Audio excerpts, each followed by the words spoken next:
परमानन्दवने वसन्तम् आनन्दकन्दं हतपापवृन्दम् वाराणसीनाथमनाथनाथं श्रीविश्वनाथं शरणं प्रपद्ये। लम्बोदरं परमसुन्दरमेकदन्तं पीताम्बरं त्रिनयनं परमं पवित्रम् उद्यद्दिवाकरनिभोज्ज्वलकान्तिकान्तं विघ्नेश्वरं सकलविघ्नहरं नमामि। सिन्दूरारुणविग्रहां त्रिनयनां माणिक्यमौलिस्फुरत् तारानायकशेखरां स्मितमुखी मापीनवक्षोरुहां पाणिभ्यामलिपूर्णरत्नचषकं रक्तोत्पलं बिभ्रतीं सौम्यां रत्नघटस्थरक्तचरणां ध्यायेत्पराम् अम्बिकाम्। विशुद्धज्ञानदेहाय त्रिवेदी दिव्यचक्षुषे श्रेयः प्राप्तिनिमित्ताय नमः सोमार्धधारिणे। ॐ यो ब्रह्माणं विदधाति पूर्वं यो वै वेदांश्च प्रणोति तस्मै तमः देवमात्मबुद्धिप्रकाशं मुमुक्षुर्वै शरणमहं प्रपद्ये। ॐ नमो ब्रह्मादिभ्यो ब्रह्मविद्यासम्प्रदायकर्तृभ्यो वंशऋषिभ्यो महद्भ्यो नमो गुरुभ्यः। सर्वोपप्लवरहितः प्रज्ञानघनः प्रत्यगर्थो ब्रह्मैवाहमस्मि ब्रह्मैवाहमस्मि। ॐ शांति शांति शांति।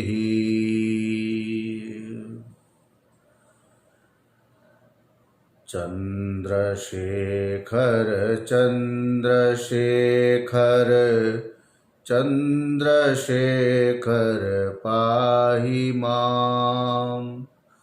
चंद्रशेखर चंद्रशेखर चंद्रशेखर पाहि मां। चंद्रशेखर चंद्रशेखर चंद्रशेखर रक्ष मां। चंद्रशेखर चंद्रशेखर चंद्रशेखर रक्ष मां। कृष्ण केशव कृष्ण केशव कृष्ण केशव पाहि मां। कृष्ण केशव कृष्ण केशव कृष्ण केशव पाहि मां। राम राघव राम राघव राम राघव रक्ष मां। राम राघव राम राघव राम राघव रक्ष मां।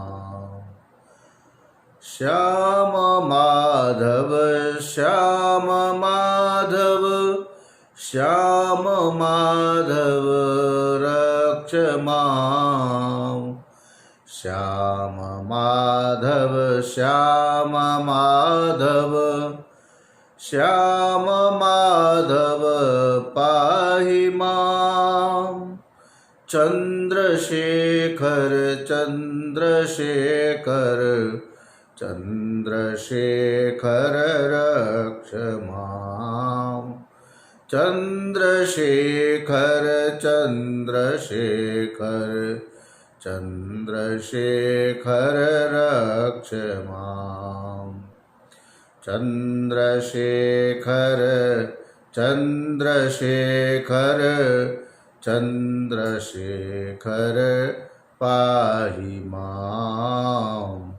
चंद्रशेखर रक्ष मां।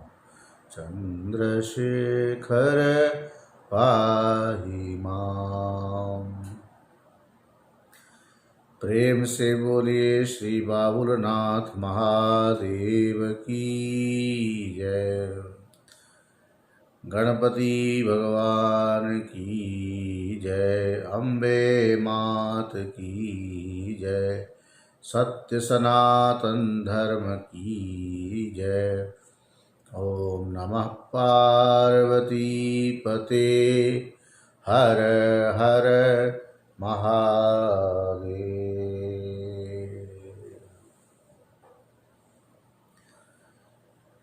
भूत भावन भूतेश्वर उमारमण शशि चंद्र कलाधर सभी के पालनहार रक्षणकर्ता भगवान शंकर की असीम अनुकंपा से हम लोग इस प्रेमपुरी अध्यात्म विद्या भवन प्रेमपुरी आश्रम में प्रतिदिन विगत 16 तारीख से लघु वासुदेव मननम इस विषय को लेकर इसके माध्यम से प्रवचन श्रवण कर रहे हैं। स्वाध्याय और प्रवचन एक ऐसी चीज है जिसमें आत्मा का चिंतन होता है, स्वरूप का चिंतन होता है।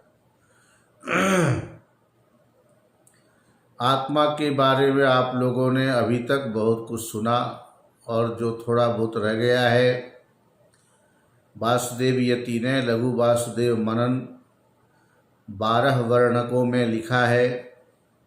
अब 11 वर्णक लगभग पूरा होने जा रहा है। 12 वर्णक में प्रवेश करेंगे और बाकी अभी 31 तारीख तक में लघु वासुदेव मनन इस बार पूरा हो जाएगा। इसके माध्यम से वेदांत में एक अच्छी पैठ बन जाती है, अच्छा प्रवेश हो जाता है।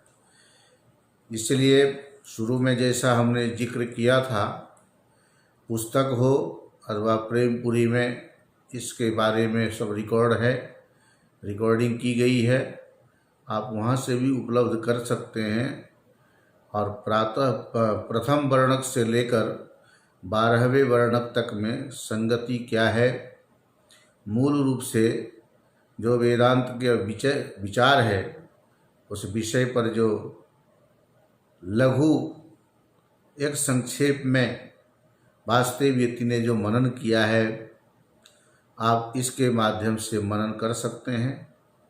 श्रवण तो चल ही रहा है। श्रवण आदि किस तरह से हों जिससे मनन की ओर बढ़ सकें और मनन से निधिध्यासन की ओर चलकर अपने लक्ष्य को प्राप्त कर सकें। सुना हुआ व्यर्थ नहीं जाना चाहिए, यह भी बहुत ज़रूरी है, महत्वपूर्ण है। ऐसा सुनो, ऐसा श्रवण करो। शब्द शक्ति अचिंत्यत्वात्, शब्द की शक्ति बड़ी अचिंत्य है, इसका हम कुछ भी अनुमान आदि नहीं कर सकते, लेकिन इसकी इतनी बड़ी महिमा है। सोए हुए व्यक्ति गिलास के गिरने पर जो धड़ाम से आवाज़ उठती है, उससे उसकी नींद खुल जाती है। अब कहोगे कैसे उठ गया, गिलास की आवाज़ ने क्यों उठा दिया? गिलास के आवाज़ ने उठाने के लिए कोई प्रयत्न नहीं किया, लेकिन उस आवाज़ में ऐसी शक्ति है कि सोया हुआ व्यक्ति उठ के बैठ गया। ठीक इसी प्रकार से तत्त्वमसि आदि महावाक्य में इसका जब अखंडार्थ बोध कराया जाता है, इसकी ऐसी महिमा है, इससे हमें अपने स्वरूप का ज्ञान हो जाता है। आइए अब प्रकृत प्रसंग में चलते हैं, जो करीब 16 तारीख से शुरू किया था। उस बात की रिपीट इसलिए कर देता हूँ बार बार, जिससे आपके अंदर यह बात अच्छी तरह से बैठ जाए। आत्मा के लक्षण करते हुए तीनों शरीरों से जो विलक्षण हैं, अवस्था त्रय का जो साक्षी है, 5 कोश से जो अतिरिक्त है, ऐसा जो सदचित और आनंद स्वरूप है, उसको आत्मा कहते हैं, और वह हम लोगों का अपना स्वरूप है। ये तो सामान्य बातें हैं। सदरूपता, चिद्रूपता और आनंद रूपता का बड़े सुंदर ढंग से शिष्य के प्रश्न करने पर गुरुदेव ने श्रुति, अनुभूति और युक्ति के आधार पर आत्मा की सदरूपता, चिद्रूपता और आनंद रूपता का प्रतिपादन किया। ये बात भी आप लोग सुन चुके प्रवचन में, और इस पुस्तक में तो सब लिखा ही है ढंग से। अब ये कहने जा रहे हैं कि परोक्षम तत्व ज्ञानम, तत्व ज्ञान को परोक्ष ज्ञान जो कहते हैं, तत्व ज्ञान में दोनों व्यवहार होता है, परोक्ष और अपरोक्ष। अक्षात पर इति परोक्ष, इंद्रियों का जो विषय बनते हैं ना, तो अक्षम अक्षम प्रति प्रत्यक्षम, और इंद्रियों से जो परे हो उसको परोक्ष बोलते हैं। लेकिन ये परोक्ष भी साक्षी रूप से जो भाष्य है, भाषित है हमारे मन में, पता है कि अभी ये हमको जो ज्ञान हुआ है अनुभव में नहीं आया, अनुभव ही अपरोक्ष ज्ञान है, उसको विज्ञान भी कहते हैं। और एक ही सिक्के के दो पहलू है, चित और पट करने पर एक साइड में परोक्ष है, तो जो परोक्ष है वही अपरोक्ष कहलाता है। लेकिन जब तक अपरोक्ष नहीं होता तब तक उसको परोक्ष कह करके बोला जाता है। ऐसा नहीं कि परोक्ष कुछ और था और अपरोक्ष कुछ और हुआ हो, ऐसा नहीं। जो परोक्ष है वही अपरोक्ष हो जाता है, जो अपरोक्ष होता है, जो पहले परोक्ष था वही अपरोक्ष भी होता है। इस बात को अच्छी तरह से गांठ बांध के रख लें। अब अनुभव क्या है? आत्मा जो सच्चिदानंद स्वरूप है, वह आत्मा अपने अंदर है, हम लोग वही आत्म स्वरूप है। लेकिन अनुभव में क्या ऐसी सच्चिदानंद रूपता अनुभूत हो रही है? अनुभव में आ रही है बात। वयम सच्चिदानंद स्वरूपाः इति अनुभव कथम आयाति इति चेत, मैं सच्चिदानंद स्वरूप हूँ, ये अनुभव कब होता है, कैसे होता है, किस तरह से ये अनुभव होगा? तो कहते हैं षड्विध लिंगैः वेदांत शास्त्र तात्पर्य अवधारणम श्रवणम। 6 प्रकार के ये क्रम हैं। षड्विध लिंगैः, उपसंहार, अभ्यास, अपूर्वता, फल, अर्थवाद, उपपत्ति। ये 6 जब ठीक से हो तब हमें श्रवण किसको बोलते, ये ज्ञान होता है। अर्थात इसके माध्यम से श्रवण किया जाता है। उपक्रम जहाँ से हो उसी विषय पर उपसंहार होना चाहिए, जहाँ से शुरुआत हो वहीं पर समापन होना चाहिए। इसको बोलते उपक्रम, उपसंहार। जो बात प्रारंभ की जा रही है उसका बार बार बीच में हम भले ही अनेक दृष्टांत दें, प्रासंगिक आजकल जो घटनाएं घट रही हैं वे सब भी इस चर्चा का विषय बन सकते हैं, अंग हो सकते हैं। लेकिन इसके प्रतिपादन करने के लिए हम इस व्यास गद्दी का उपयोग नहीं करते। प्रसंग के अनुसार बोलते हैं, लेकिन इसके पीछे भी हमारा उद्देश्य होता है कि अध्यात्म से उसका क्या लिंक है, क्या संबंध है, इस पर हम लोग ज़्यादा जोर देते हैं। हम राजनेता नहीं हैं, हमें इसके लिए बोलने के लिए मौका भी नहीं दिया जाता और ये हम लोगों को बोलना अच्छा भी नहीं लगता, शोभा भी नहीं देता है। लेकिन शास्त्र के माध्यम से जब प्रसंग आता है तो उसमें लौकिक बातें भी आ जाती है, लेकिन उन बातों के माध्यम से भी हमें जिसका यहाँ प्रसंग चल रहा है उस बात को बार बार दोहराया जाना जरूरी है। इसी को अभ्यास बोलते हैं।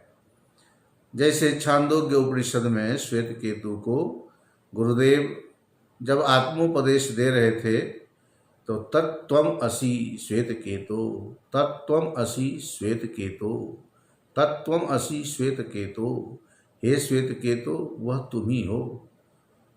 ये उपदेश दिया तत्त्वमसि, एक बार नहीं 9 बार वहाँ बोला गया है। 9 बार बोलने से 9 तरह के अर्थ नहीं हुए, अर्थ तो एक ही तरह का रहा। जो पहली बार में बोला था वो 9वीं बार तक में वही कहा जाएगा कि तुम वही हो। ऐसा नहीं कि दूसरी बार में कुछ और अर्थ हो गया हो, लेकिन 9 बार कहने का अभिप्राय है वहाँ पर उस बात का अभ्यास कराया गया, बार बार दोहराया गया।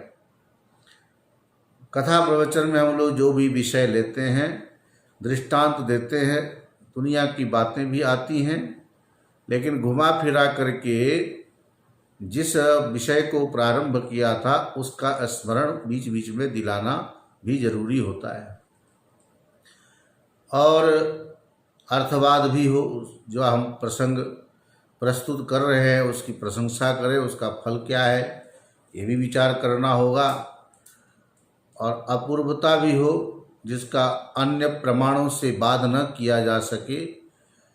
ये जो आत्मा का अनुभव है, कोई चीज़ प्रत्यक्ष से ज्ञात होने पर भी अनुमान के द्वारा उसका निराकरण होता है, या अनुमान के द्वारा जाना हुआ प्रत्यक्ष के द्वारा भी निराकरण हो सकता है। बाकी प्रमाण एक दूसरे के बाध्य बाधक भाव से लागू हो सकते हैं, लेकिन अनुभूति प्रमाण एक ऐसा है जिसका बाध नहीं हो सकता। टेलीविज़न आदि पर जब आप गवाही देने के लिए जाते हो, मीडिया वाले आपकी बात को बार बार दोहराते हैं, चाहे वो स्वयं आपके माध्यम से, जिससे कि लोगों को भी यह निश्चय हो जाए कि जो बात कही जा रही है वो सच्ची है। किसी बात को दृढ़ करने के लिए, पक्का करने के लिए 1 बार 2 बार 3 बार बोला जाए तो उसमें कोई आश्चर्य की बात नहीं है। बड़े बड़े समाचार भी आते तो बोलते मुख्य समाचार एक बार फिर, भले ही 15-20 मिनट का समाचार है लेकिन 2 मिनट में वो उसका समरी बता देते हैं। 1-1 घंटा प्रवचन करते हैं लेकिन उसका समरी ही होता है मूल। अंतिम में सुन लो, मध्य में भी हो, शुरू में भी हो, लेकिन जो विषय प्रारंभ हुआ उसी पर जोर दे, और वह है आत्मज्ञान किस प्रकार से हो। और इसकी अपूर्वता यही है कि जिसका अन्य प्रमाणों से बाध नहीं किया जा सकता। फल है ही आत्यंतिक दुख की निवृत्ति, परमानंद की प्राप्ति। ये फल मिलना चाहिए तभी जाकर के बात बनेगी, नहीं तो कितने भी आप कोशिश करो होता नहीं। तो षड्विध तात्पर्य निर्णायक लिंग लीनम अर्थम गमयति इति लिंगम, जो श्रवण करने जा रहे हैं उसमें उपक्रमोपसंहार, अभ्यास, अपूर्वता, फल आदि ठीक से होना चाहिए। तब जाकर वेदांत शास्त्र, वेदांत शास्त्राणाम तात्पर्य अवधारण, जिस अभिप्राय को कहा जा रहा है आचार्य के मुखार बिंद से, उस तात्पर्य को अच्छी तरह से निश्चय कर लेना, समझ लेना। आधी अधूरी बात सुन करके काम नहीं बनेगा, बड़े मनोयोग पूर्वक श्रवण करना होगा। आप YouTube चलाते हो, कोई भी जब इलेक्ट्रॉनिक मीडिया आदि का प्रयोग होता है और उसमें कोई कथाकार मंगलाचरण लंबा करें, कीर्तन भजन लंबा करें, उसमें भी आनंद आता है। लेकिन कुछ लोग बोलते हैं अभी इसमें 10-15 मिनट लगा देंगे तब जाके विषय प्रारंभ होगा। लेकिन आपके 10-15 मिनट भी धैर्य होना बहुत ज़रूरी है। आगे 1 घंटा सुनना है तो 5-10 मिनट में अपने धैर्य क्यों खोते हो? इसलिए शुरू में ही आपके धैर्य की परीक्षा होती है, और उसमें यदि आप डट करके श्रवण करोगे तो आगे आपको उतनी ही रुचि उत्पन्न होगी और भी आनंद बढ़ता जाएगा। बड़ा अच्छा लगता है सुनने में। किसी भी चीज़ की रुचि उत्पन्न करनी पड़ती है।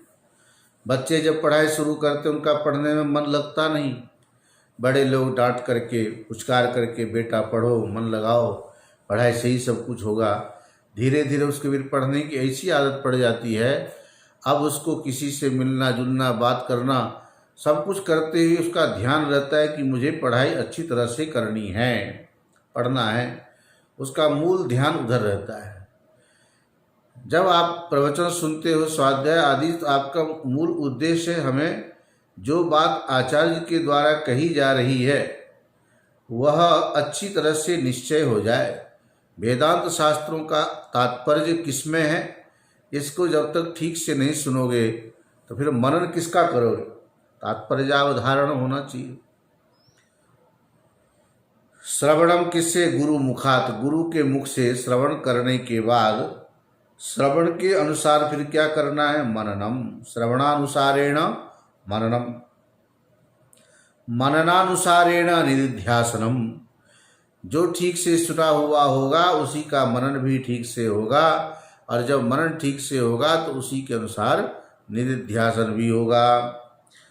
निधिध्यासन करने के बाद बहुकालम स्थितवतः, बहुत समय तक इसमें लगे रहना पड़ेगा। समय काल आदि की सीमा नहीं बांधना। कम इतने वर्षों से स्वाध्याय श्रवण कर रहे हैं, इतने वर्षों से मनन कर रहे हैं, निधिध्यासन तक कब पहुँचेंगे मालूम नहीं। पहुँच भी गया तो अभी तक अहम ब्रह्मास्मि अनुभव नहीं हो रहा है। मैं आदमी हूँ, इस जन्म में बोलते हो, इससे पिछले जन्म में जिस शरीर में थे उसमें आप उसके साथ अपने को जोड़ के बोलते थे।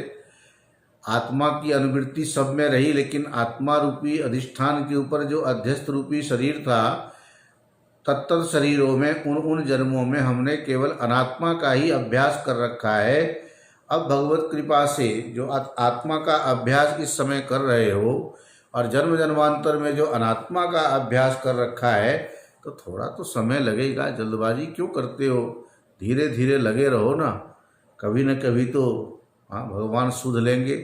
उनको पता तो लगेगा बहुत बेचारा मेहनत कर रहा है, लगा हुआ आत्मोद्धार के लिए।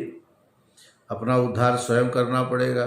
उद्धरेद आत्मनात्मानम, अपने आत्मा के द्वारा अर्थात इसी शरीर से इसी मन से अपना उद्धार करना है। जिस आत्मा ने ये 5 भूत के उपाधि को ग्रहण कर रखा है, इसको बड़ा अच्छा लग रहा है, एक को छोड़ता है दूसरे को ग्रहण करता है, लेकिन जब परेशानी होती है तब सोचते हैं कि हे भगवान कैसे इससे छूटेंगे। यदि ये जिज्ञासा हुई है, इसका मतलब है अब हम इससे ऊब चुके हैं और उबने का ज्ञान भी हो गया है कि इसके उबास कैसी है, कितनी परेशानी होती है। कभी हम इसमें लग पा रहे, ये भगवत कृपा का फल है। तो श्रवण मनन और निधिध्यासन का ठीक से काम तभी होगा जब शुरुआत में ही आप इस पर ध्यान दोगे। सच्चिदानंद ब्रह्मैवाहम, वह सच्चिदानंद ब्रह्म मैं ही हूँ, इति ज्ञानम जायते। जब ठीक से श्रवण मनन निधिध्यासन होगा और उसके अनुसार जब कहेंगे कि वह सच्चिदानंद मैं ही हूँ, ऐसा जो बोलना ये कौन सा ज्ञान है, इसको बोलते हैं परोक्ष ज्ञान। इदम परोक्ष ज्ञानम। अब अपरोक्ष आत्मानुभव, तत्व ज्ञान परोक्ष व आत्मा का अनुभव जो है वह अपरोक्ष है। इदम परोक्ष ज्ञानम अपि कृत्वा, इस परोक्ष ज्ञान को करके भी अब क्या करना है। अभी तक अहम कर्ता, मम इदम कर्म, अहम एतत् जाति ही, मैं करता हूँ, मेरा ये कर्म है, मैं इस जाति का हूँ। अहम एतद् वर्णः, मैं इस आश्रम का हूँ। अहम एतद् आश्रमः इति अभिमानम सर्वम अपि विहाय, ये सारे अभिमानों को छोड़कर अब ये होना चाहिए कि अहम ब्रह्मास्मि, मैं आदमी हूँ। बोलना बड़ा अच्छा लगता है, जब कहो कि मैं ब्रह्म हूँ बोलो, अरे राम राम, ये मुझसे कैसे होगा। द्वैत का इतना अभ्यास हो गया है कि अद्वैत के बारे में बोलने से हम हिचकिचाते हैं, घबराते हैं। हाँ, घबराने से काम बनेगा नहीं ना। बड़ी ढिठाई से बोलना पड़ेगा। तभी तो अष्टावक्र जी ने कह दिया था राजा जनक के सभा में उन सबको कि हमने सुना था कि यहाँ ब्रह्मज्ञानियों की सभा है, आकर के देखता हूँ कि ये तो चमारों की सभा है। सब सकपका गए। उन सबको ब्रह्म ज्ञान का अभिमान था, लेकिन जब उन्हें पता चला कि वास्तव में अष्टावक्र जी 8 जगह से टेढ़े थे और विद्वान धुरंधर थे, इतने धुरंधर गर्भ के अंदर से ही अपने पिता जी के पढ़ाई को कुछ अध्ययन कर रहे होंगे तो गर्भ के अंदर से टोक दिया। अब कैसा साइंस, कैसी टेक्नोलॉजी थी देखिए। बच्चा गर्भ से पिता को टोक रहा है कि पिताजी आप गलत पढ़ रहे हो। उनके पिताजी क्रुद्ध होकर के बोलते अभी से मेरे को ऐसा उल्टा सीधा बोलता है, वो टेढ़ा आदमी है, जा तू 8 जगह से टेढ़े हो जा। पिता के द्वारा स्थापित होने पर भी ब्रह्म ज्ञान का तेज छिपा नहीं और राजा जनक ब्रह्म के जिज्ञासु हैं, हमेशा ज्ञानियों के बीच में बैठे रहते हैं, सत्संग करते हैं। ये बात सुनी थी इसलिए अष्टावक्र जी वहाँ जाते हैं। जाकर जैसे गए सभा में, वहाँ जितने भी विद्वान लोग बैठे थे सब शायद मुस्कुराए या जोर से हंसे अष्टावक्र जी को देख करके। अष्टावक्र जी को मेरा अपमान हुआ ये नहीं कहा उन्होंने, बस यही बोले कि उल्टे पांव लौट के जाने लगे। राजा जनक जानते थे उनके तेज को, स्वरूप को। उन्होंने कहा आप क्यों जा रहे हैं? तब बोले कि मैंने सुना था महाराज कि आपके सभा में ज्ञानी लोग होते हैं, इसलिए मैं आया था, लेकिन यहाँ जब आया तो मालूम पड़ा कि तो चमारों की सभा है। इतनी हिम्मत डंके की चोट पर वही बोल सकता है जो स्वाभिमानी होगा, जिसको कोई स्वार्थ नहीं है। बातें नहीं बनाते हो, जो है बात जैसी वो कह देते हैं। तब उन सभी ज्ञानियों का जो अभिमान था अपने ज्ञान का, समझ में आ गया कि हम लोग केवल ज्ञान की बातें करते हैं। ज्ञान की बातें करना अलग बात है, प्रैक्टिकल तौर पे जीवन में उतारना बहुत मुश्किल काम है। लेकिन नहीं उतरेगा, हम नहीं उतार पाएंगे, हमारे बस का नहीं है करके छोड़ देंगे तो फिर ऐसा जो मनुष्य जन्म इतना सुंदर जीवन मिला है इसको व्यर्थ में नहीं गंवाना है। प्रयास करना हमारा फर्ज है। लग जाएंगे तो कभी न कभी जरूर भगवत कृपा होगी, अन्यथा क्या करना है, होना जाना कुछ है नहीं करके हम प्रमाद करें, आलस करके छोड़ दें, इससे हमारा बड़ा नुकसान हो जाएगा। यह चेद अवेदित अत सत्यमस्ति, इस लोक में आकर के सत्य क्या है इसको जो जान लेता है यही सबसे बड़ा लाभ है। नहीं तो सबसे बड़ा नुकसान भी इसी जन्म में हम लोग कर लेंगे यदि इस शरीर के होते हुए उस सत्य परमात्मा को हम नहीं जान पाएंगे तो सबसे बड़ा विनाश हो जाएगा। यह चेद अवेदित अथ सत्यम अस्ति न चेद यह अवेदित महती विनष्टि, बहुत बड़ा विनाश होगा। भूतेषु भूतेषु विचित्य धीराः, प्रत्येक चीज़ों में ऐसे विवेचन करके जो धीर लोग हैं उस आत्म तत्व को प्राप्त कर लेते हैं और जब इस लोक से शरीर छोड़ के जाते हैं तो अमृत स्वरूप हो जाते हैं, परमात्मा स्वरूप हो जाते हैं। ये श्रुति वाक्य है, श्रुति का उदाहरण है। कहाँ ऐसी भावना बन पाती है? आप लोग तो बड़े भाग्यशाली हो, तो बार बार बाबुलनाथ भगवान को दुहाई देते हैं। शंकर जी हैं, कितनी उनकी कृपा है। मुंबई जैसे मोहमयी नगरी में रह कर के भी सारे शेयर बाजार का धंधा यहीं होता है। भारत की आर्थिक राजधानी मुंबई है, राजनीतिक राजधानी भले ही दिल्ली हो, लेकिन आर्थिक राजधानी तो मुंबई ही है। ऐसे मुंबई जैसे नगरी में बड़े बड़े धनाढ्य सेठ लोग रहते हैं और ऐसे सेठ धनाढ्य होने पर भी उनको पता है कि ये सब इसी जन्म का खेल है। सेठपना, धनाढ्यपना, अमीरी गरीबी का खेल इस मृत्यु लोक में चलता है। आने से पहले और जाने के बाद अमीरी गरीबी सब यहीं रह जाती है, कुछ साथ में न लेके आए थे न जाने वाली है। ये आप सब सत्संग सुनते हो तो जो मन में जिज्ञासा हुई ना, और भी आपको सच्चाई का पता लगने पर इन चीज़ों से मन उठ जाता है। इससे हमारी स्थिति ऊपर की ओर होती है।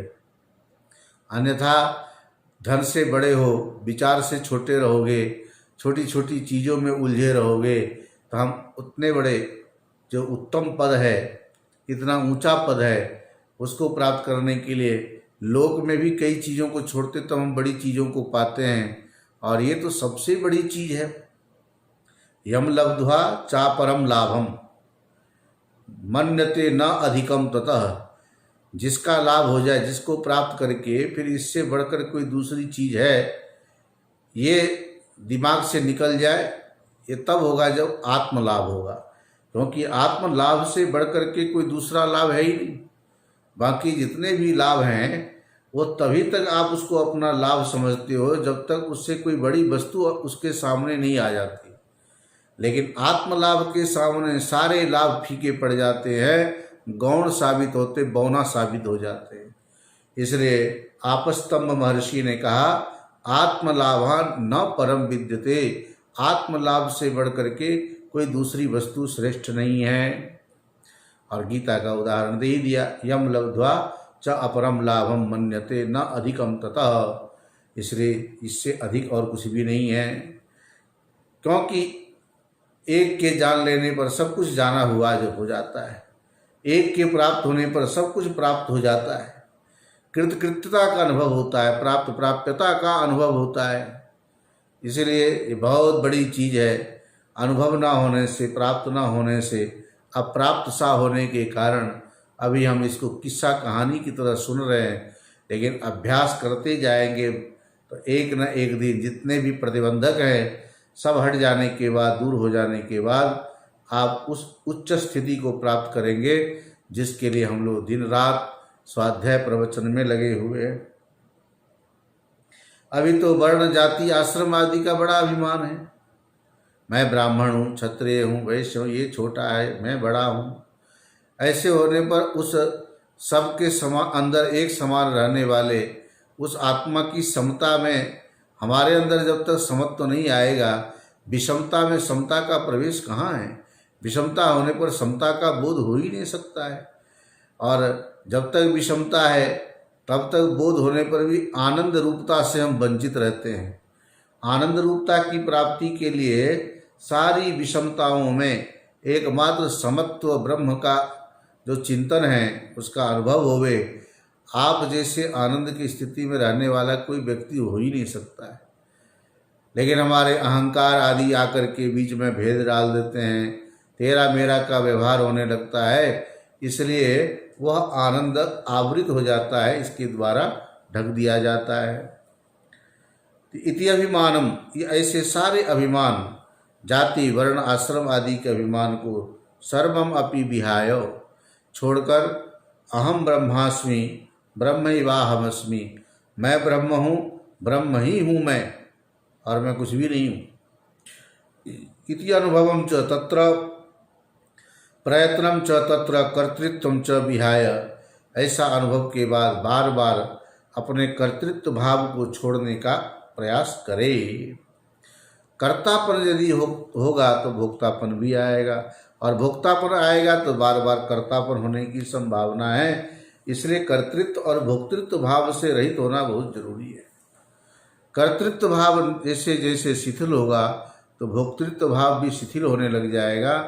भोक्तृत्व भाव के शिथिलता का परिणाम है तृप्त तृप्यता, और कर्तृत्व भाव के शिथिलता का फल है प्राप्त प्राप्यता। ऐसा होता है। तृप्त तृप्यता है भोक्तृत्व भाव का शिथिल होना, भोक्तृत्व भाव की निवृत्ति होने का फल है तृप्त तृप्यता। जो जिसको तृप्ति के लिए हम दिन रात लगे थे, अब मैं तृप्त हो गया, और हमारी तृप्ति अब निरंकुशा तृप्ति है, इसके ऊपर अब कोई अंकुश नहीं है। क्योंकि आनंद के बारे में जो कहा गया था ना, तो कैसा है, नित्य है, निरुपाधिक है और निरतिशय है। तीनों आत्मा के आनंद रूपता के बारे में पीछे गया ये प्रकरण। तो ऐसा अनुभव उसको होने लगता है। कर्तृत्वम च विहाय तूषणीम सुषुप्तो इव, सुषुप्ति में हम लोग चुप होते हैं, शांत होते हैं। मैं राजा हूँ, मैं रंक हूँ, मैं ब्राह्मण हूँ, क्षत्रिय हूँ, कुछ भी अभिमान नहीं होता। सम्मेलने नयनयोर्नहि किंचिदस्ति, आंखें मिल जाए, दोनों पलकें जब बराबर हो जाती है, कुछ भी नहीं है, सब एक समान है। सोने से पहले तू कौन है, मैं कौन हूँ, उसका बिस्तरा कैसा है, उसका कमरा कैसा है, उसमें कितनी सुविधाएं हैं, हमारे कमरे में कम सुविधा है, हमारे पास ज़्यादा है, उसके पास कुछ भी नहीं है। आंखें खोलने पर ये सारे व्यवहार चलते हैं, आंख बंद होने के बाद कुछ भी दिखाई नहीं देता। जैसे सुसुप्ति में आदमी बड़ा चुप शांत रहता है, और गहरी नींद में कभी किसी का चेहरा देखना, असली चेहरा वहीं दिखता है। जागृत आदि में तो हम लोग भाव भंगिमा करते हैं। क्या करते हैं? भाव भंगिमा, नाटक करते हैं। नाटक, मुंह मटकाना, नाक फनकाना, आंखें मटकाना, ऊपर देखना, नीचे देखना, अगल देखना, बगल देखना, ये सारे भंगिमा जो मुद्राएं हैं, नाटक करने का तरीका, ये प्रिटेंडिंग जो करते हैं, सब जागृत अवस्था का खेल है। सुषुप्ति में तो एकदम वास्तविक चेहरा है। आँखों का मटकना, नाकों का फनकना, होठों का फड़फड़ाना, सिर का टेढ़ा मेढ़ा होना, कुछ भी नहीं है, जैसा है बेचारा पड़ा है। ये है असली चेहरा। इसलिए यहाँ दृष्टांत दे दिया कि जब इन सारे प्रपंचों से ऊपर उठ करके निष्प्रपंच अवस्था का अनुभव करना हो तो सुषुप्ति अवस्था की तरह शांत रहे, तुषणी, चुप, मौन हो जाए, कुछ भी ना बोले। बड़ा ये शांति के अनुभव करने का तरीका है। जले लवणवत, जल में नमक जैसे डूब जाता है, घुल मिल जाता है, कुछ भी अलग नहीं दिखाई देता। ब्रह्मणि लीन, उस ब्रह्म में लीन हो जाए अंतःकरण, जिसका अंतःकरणस्य निर्विशेषम। जब तक हम विशेषता सविशेषता आदि में लगे रहते हैं तब तक हमारे अंतःकरण में उथल पुथल होता है, ऊपर नीचे होता है। पदार्थों को देख करके, व्यक्तियों के देख करके, ये बड़ा आदमी है, मैं छोटा हूँ, इसके पास बड़ी गाड़ी है, मेरे पास गाड़ी नहीं है, साइकिल है, बाइक है, गाड़ी भी है तो पुरानी खटारा गाड़ी है, नई गाड़ी भी है तो छोटी गाड़ी है, इसके पास बड़ी गाड़ी है। ऐसे तारतम्य के कारण अंतःकरण में तारतम्य जो बन रहा है, उस तारतम्य को, चांचल्य दोष को हटाने का ये तरीका है कि जैसे नमक पानी में घुल मिल जाता है, बराबर हो जाता है, ऐसे जिसका चित्त अंतःकरण ब्रह्म में लीन हो जाता है, क्यों? उस लीनता का फल है निर्विशेषम स्थित ततोह, सारे विशेषताओं से रहित होकर। आप जब नेता हो, पार्लियामेंट में जाओगे, आपकी जो भी वेशभूषा है, बिस्तरे पे आकर के जूता खोल देते हो, अपने जो भी आपके पोशाक आदि है सब उतार देते हो। हम लोग ये माला आदि पहनते हैं। कथा प्रवचन के समय में सोते समय यदि ये कंठा सिर में गड़ेगा तो नींद आएगी क्या? इसको हटाना पड़ेगा। चादर आदि एकदम गर्मी लगे, पसीना आने लगे, सब हटा के खोल देते हैं। लेकिन बाहर जब हैं तो यह सारे हमको आवरण करके, ढक करके करना पड़ता है। बाहर हम सहज नहीं रह पाते। समाज में रहना है, जिस जगह जिसकी जो वेशभूषा है उसका आपको अनुपालन करना होगा। लेकिन निर्विशेषता में ये सारी चीज़ें, आपका असली चेहरा इस वस्त्र के अंदर जैसे है, वैसे इस शरीर के अंदर जो अपने आत्मा है वही अपना वास्तविक चेहरा है। और ये बाहर के शरीर आदि को ढकना लोक मर्यादा है। लोक में लज्जा निवारण करने के लिए स्त्री पुरुष आदि के अनेक प्रकार के पोशाक हैं, उन सब के माध्यम से अंग प्रत्यंग को ढककर लौकिक मर्यादा का हम पालन करते हैं। ठीक इसी प्रकार से जितने भी शरीरधारी हैं सब के अंदर वह चेतन तत्व हैं। इसके ऊपर ये 5 भूत का आवरण चढ़ा हुआ है, उसमें जो विराजमान है वह आत्मा सब के अंदर एक समान है, इसमें कोई भेद नहीं है। विशेषताओं में भेद होता है। निर्विशेषम परम ब्रह्म, जो परब्रह्म परमात्मा है सारे विशेषताओं से रहित है। स्थितवता अस्य महात्मनो निर्विशेषम यज ज्ञानम, ऐसे उस महान आत्मा के निर्विशेष स्वरूप का जो ज्ञान है स्वयं एवं स्फुरति, अपने वह स्फुरित होने लगता है, स्फुरण होता है।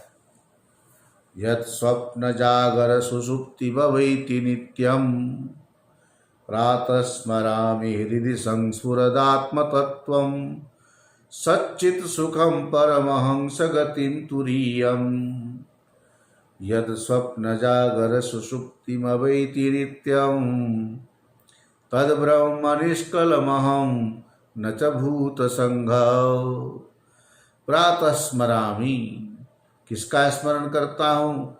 हृदय संस्फुरत, धक धक धक धक, यहाँ पर जो ना हार्ट बीट ये चल रहा है, धमनी। संस्फुरत आत्म तत्व, वो जो हृदय में स्फुरित हो रहा है वही आत्म तत्व है। कैसा है? सच्चिद सुखम, सच्चिदानंद स्वरूप है। सच्चिद सुखम परमहंस गतिम तुरीयम, परमहंसों ने इतने अभ्यास करने के बाद जिस स्थिति को प्राप्त की, चतुर्थ अवस्था जिसको बोलते हैं, आकार आदि उकार मकार ओमकार की उपासना करके अंतिम में जो चतुर्थ अवस्था जिसको बोलते हैं, चतुर्थ अवस्था नाम की कोई चीज़ नहीं है, लेकिन तीनों मात्राओं से हट करके अमात्रस चतुर्थो अव्यवहार्य, वह मात्राओं से रहित अमात्र है, इसलिए उसको चतुर्थ कह दिया जाता है, जो किसी भी व्यवहार के योग्य नहीं रहे, अव्यवहार्य है। व्यवहार में हम मात्राओं को लेकर के व्यवहार करते हैं, कुछ भी बोलते चालते हैं ना, ये सब मात्रा के अंदर स्थित है। वह कैसा है? अमात्र है, मात्राओं से रहित है, इसलिए वो व्यवहार के योग्य है ही नहीं। शिवम शांतम अद्वैतम चतुर्थम मन्यन्ते, ऐसा जो शिव रूप है, शांत रूप है, अद्वैत भाव में स्थित हो चुका है। जब तक द्वैत का भाव बना रहता है, कौन देख रहा है, किसको देख रहा है? यत्र ही द्वैतमिव भवति तद इतर इतरम पश्यति। जैसे द्वैत का भाव आया, हाँ, द्वैत के भाव आने पर एक छोटे से प्रसंग सुनाता हूँ, आप लोग सुने हो। भागवत में जहाँ पर भगवान शंकर सभा में बैठे हैं, दक्ष प्रजापति क्या बन गए? सभाध्यक्ष, उनको प्रजापति का पद मिला था, इसलिए सब लोग उनका सम्मान करते थे। सभा में आए ब्रह्मा जी, तब उनके पिताजी ठहरे तो वो तो उठे नहीं। दक्ष प्रजापति को लगा ये तो मेरे पिताजी है, नहीं उठे, कोई बात नहीं। लेकिन भगवान शंकर भी नहीं उठे, अभिवादन नहीं किया। दक्ष प्रजापति का पारा गर्म हो गया, पारा चढ़ गया, और क्या अंट संट बका। क्यों? क्योंकि ये मेरे बेटी से विवाहित मेरा दामाद है। भगवान शंकर कैसे दामाद हो गए भाई? वो तो उन्होंने तुम्हारे ऊपर कृपा किया जो तुम्हारी बेटी का पाणी ग्रहण किया, और तुम्हारी बेटी भी कहाँ से? साक्षात जगत जननी भगवती लीला करने के लिए आई, उनको तुम अपनी बेटी मान करके उसका तुम अपना बाप मानते हो अपने को, तभी तो शंकर जी के ऊपर इतने नाराज हुए, और तो कोई कारण था ही नहीं। अब ये मन में आया कि इसने मेरा दामाद होकर के अपमान किया। कोई बाहर का रिश्तेदार होता है, रिश्ते में नहीं लगता तो उतना ध्यान नहीं जाता है, ये हम लोगों की आदत है। जो लोग सम्मान करते उससे हम प्रसन्न नहीं होते, बल्कि जो सम्मान नहीं करते उसके चिढ़ते हैं, उसको याद करके हम दुखी हो जाते हैं। दक्ष प्रजापति का वही हाल हुआ। उसके बाद बात कितने आगे बढ़ गई सब आप लोग जानते हो। यज्ञ किया विशेष रूप से शंकर जी का अपमान करने के लिए ही, और बाकी उस यज्ञ का कोई प्रयोजन नहीं था। अब उस यज्ञ में भगवान विष्णु आदि भी आए, क्यों आए? जानते हुए कि शंकर जी के साथ ऐसा व्यवहार कर रहे हैं, तो इसके पीछे भी कथा में कथा है ना। हमारे धर्मशास्त्र की विशेषता है, आप एक कथा करोगे तो उसमें कथा, उसके बाद फिर दूसरी कथा, इसलिए तो पूरे जीवन कथा सुनते रहो। कभी हमारे यहाँ गुरुजनों की बड़ी कृपा है, बड़ी उदारता है, एक दो स्टोरी सुना के ख़त्म नहीं करते, क्योंकि हम लोगों के जीवन जैसे स्टोरी की तरह है, ऐसे हमारे शास्त्र भी स्टोरियों से भरा पड़ा है, और एक से एक रोचक प्रसंग है। उसका आध्यात्मिक विश्लेषण करके देखें तो ये शास्त्रों को पढ़ना बहुत ज़रूरी है, बड़ा अच्छा लगता है। उसके पीछे कोई ना कोई रहस्य है, कारण ऐसे नहीं होता है। ये सब लोग समझते हैं कि ये सब क्यों लिखा होगा। तो दक्ष प्रजापति अपमान के कारण ही करने के लिए यज्ञ का आयोजन किया है।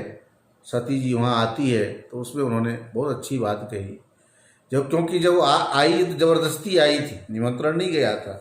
और शंकर जी से जब कहा कि ये देवता लोग अपने पत्नियों के साथ विमान पर आरूढ़ होकर के मेरे पिता के यज्ञ में जा रहे हैं।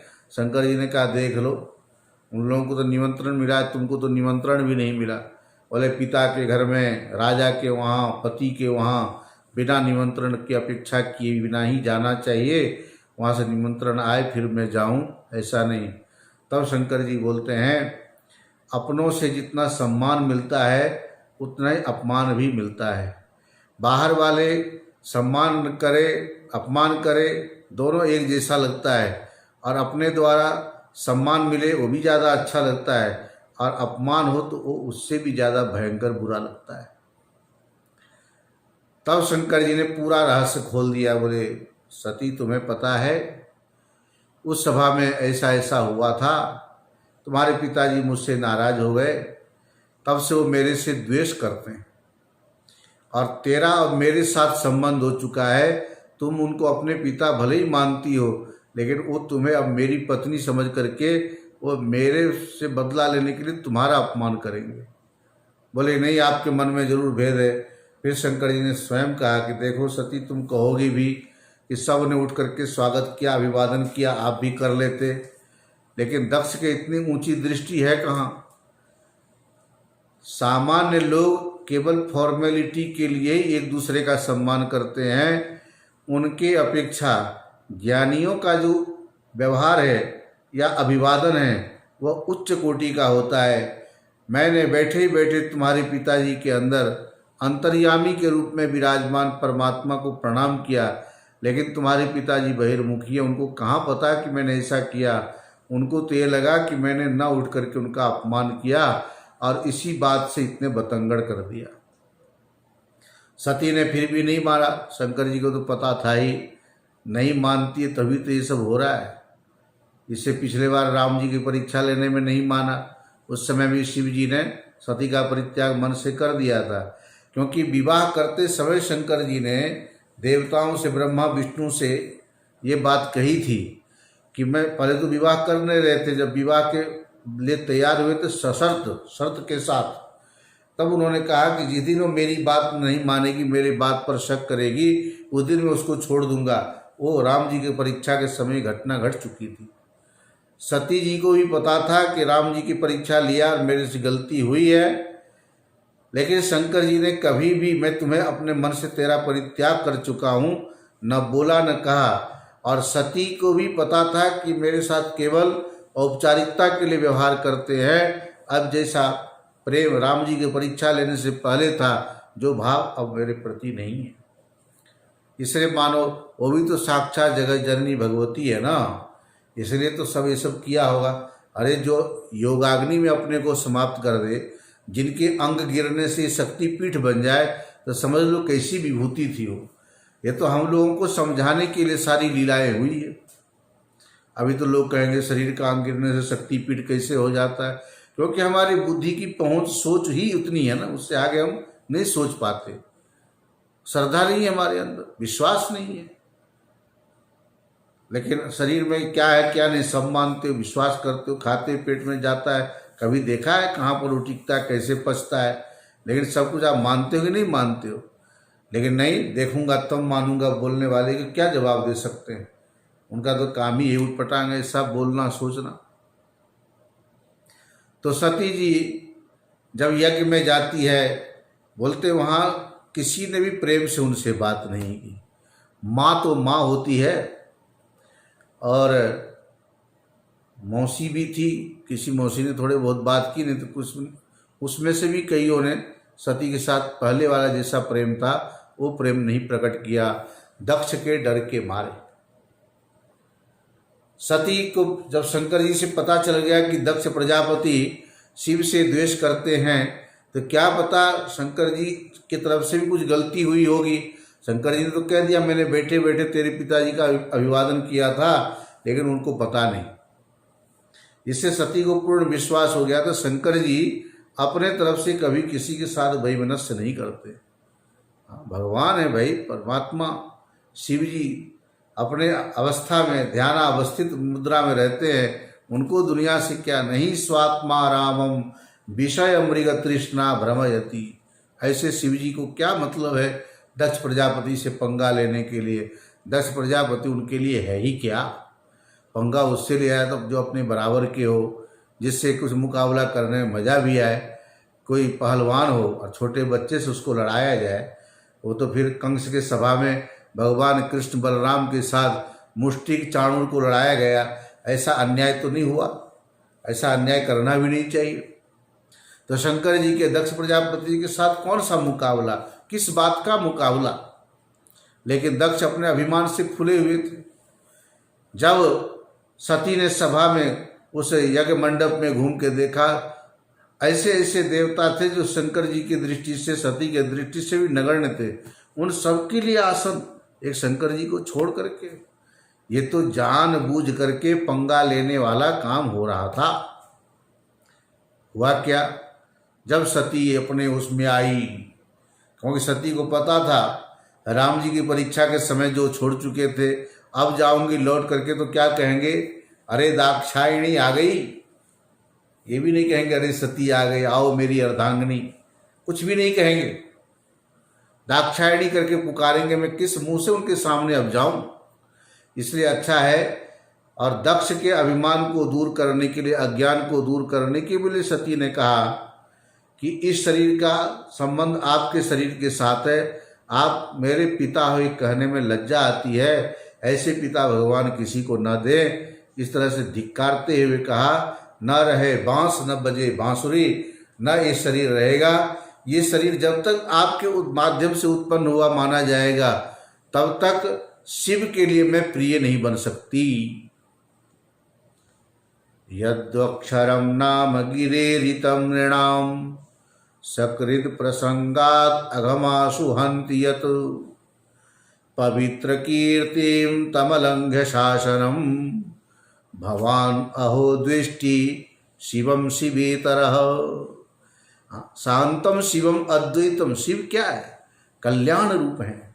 शिव में जो इकार है वो शक्ति, चेतना शक्ति का प्रतीक है, तब हम शिव बनते हैं। यदि वो इकार रूपी शक्ति निकल जाए तो सब कहलाता है, सब मुर्दा होता है, मरा हुआ होता है। शिव चेतना का प्रतीक है, चेतन का प्रतीक है, वह परमात्मा हमारे अंदर है। इसलिए सारा कुछ शिवमय है, मंगलमय है, बड़ा अच्छा लगता है देखने में। शांतम शिवम अद्वैतम चतुर्थम मन्यन्ते, ऐसा। यद्वक्षरम नाम गिरेरितम नृणाम, सती जी ने उस सभा में सबके सामने फटकारते हुए दक्ष से उलाहना दिया, जिनके नाम में जो ये दो अक्षर है, शी और व, शिव, जिसका एक बार भी कोई मनुष्य उच्चारण कर ले, यद द्वि अक्षरम द्वक्षरम, यद द्वक्षरम नाम गिरा ईरितम, एक बार भी उस वाणी से उच्चारण हो जाए, गिरे रितम नृणाम, जो मनुष्य इसका उच्चारण कर लेता है, सकृत, एक बार भी, प्रसंग के कारण, भगवान के नाम के प्रसंग से उसकी महिमा इतनी बड़ी है।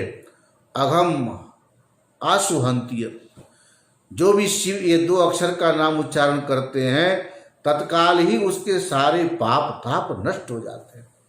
इतनी बड़ी जिनके नाम की महिमा है, पवित्र कीर्ति है जिनकी, जिनके कीर्ति का गुणगान करके लोग पवित्र हो जाते हैं। उनके शासन का कोई उल्लंघन नहीं कर सकता, जिसको जो आदेश देते सब उनकी आज्ञा मानते हैं। उनका शासन अलंघ है, कोई उसका उल्लंघन नहीं कर सकता। ऐसे शिव से आप द्वेष करते हो, क्योंकि आप शिव को अपने से इतर अलग मानते हो। शिव को यदि आप अपने अभिन्न रूप में अनुभव करते तो ऐसा व्यवहार नहीं करते। क्या कारण है व्यवहार में? हम लोग राग द्वेष में इसलिए तो पड़े रहते हैं। जो अपना अनुकूल है वहाँ राग होता है, खून का रिश्ता है वहाँ राग होता है, जो पराये उसमें द्वेष होता है। सेठ जी थे कोठी में, बंगले में, वहीं उनका कर्मचारी भी रहता था। अब सेठ जी का बच्चा, कर्मचारी का बच्चा, दोनों को ये थोड़ी पता है कि मैं सेठ का बेटा हूँ, मैं बड़ा हूँ, और उसको भी ये नहीं पता कि मैं कर्मचारी का बेटा हूँ, मैं छोड़। बच्चे तो बच्चे ठहरे। दोनों आपस में खूब खेलते थे। एक दिन ऐसा हुआ, सेठ जी जैसे कोठी के अंदर प्रवेश करते हैं, पार्किंग में गाड़ी खड़ी होती है, तो गाड़ी के टायर से हवा निकली हुई, तो वहाँ पर कर्मचारी का लड़का खेल रहा था, उसको डांटने लगे, चोर कहीं का, बदमाश कहीं का, उच्चक्का कहीं का, एक नंबर का शैतान है ये। जब भी देखो यहाँ गाड़ी के पास रहता है, कुछ ना कुछ नुकसान करता रहता है, टायर में से हवा निकाल दिया, ये बहुत बदमाश होगा आगे जाकर के, इतने छोटे में इतनी बदमाशी करता है तो आगे न जाने क्या क्या करेगा। जोर जोर से, वो तो नौकर के बच्चे समझ करके बड़ा रोब झाड़ रहे थे। सेठानी जी ने देखा है, लाला जी की आवाज़ है, सेठ जी की आवाज़ है, झांक करके देखा किसके ऊपर चिल्ला रहे हैं, देखा वो छोटे बच्चे को डांट रहे हैं। क्या किया इसने? बोले देखो ना, इसने टायर की हवा निकाल दी। सेठानी ने धीरे से बोला, नहीं नहीं, उसने तो गाड़ी को छुआ भी नहीं, वो तो अपने मुन्ना ने टायर की हवा निकाली।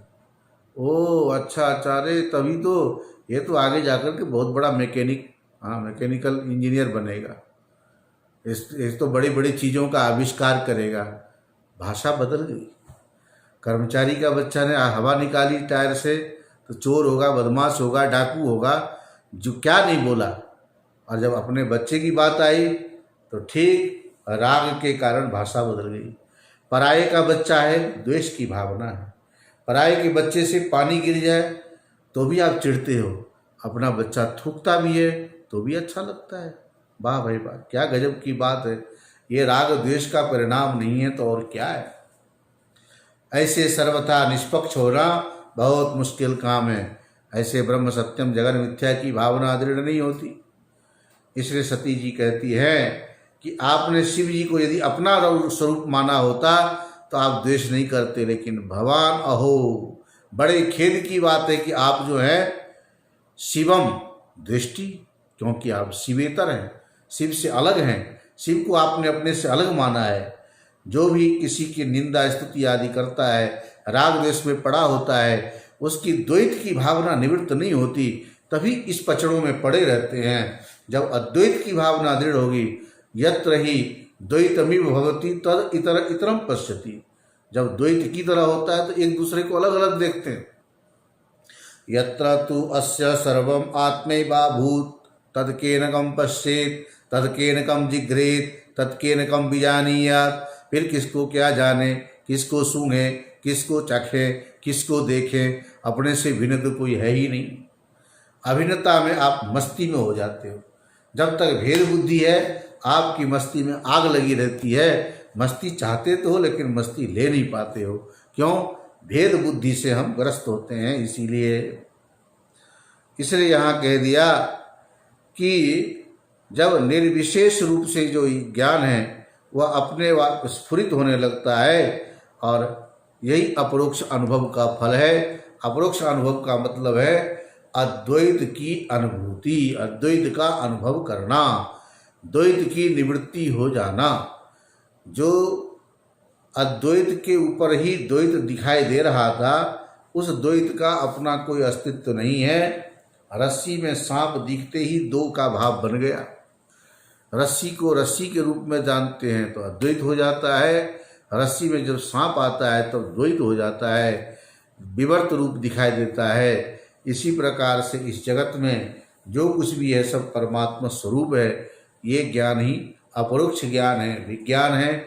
ये अनुभव जब तक नहीं होगा तब तक सत और चित्त तक तो हम भले ही पहुँच जाएं, आनंद हमारा स्वरूप होते हुए भी आनंद का अनुभव नहीं हो पा रहा है, जिसका कारण है अभी द्वैत का भाव बना हुआ है। बाकी जो प्रसंग है लगभग अब ये एकादश वर्णक पूरा हो ही गया, समझ लो, थोड़ा सा रह गया है। फिर हम 12वें वर्णक को भी प्रारंभ करेंगे, ये अगले सत्र में करेंगे।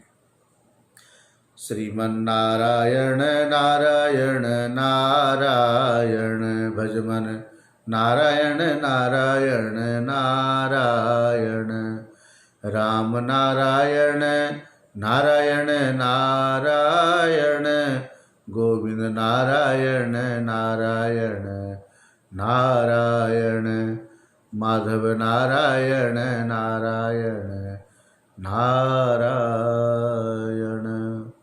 ओम पूर्णमदः पूर्णमिदं पूर्णात् मुदच्यते पूर्णस्य पूर्णमादाय पूर्णमेवावशिष्यते।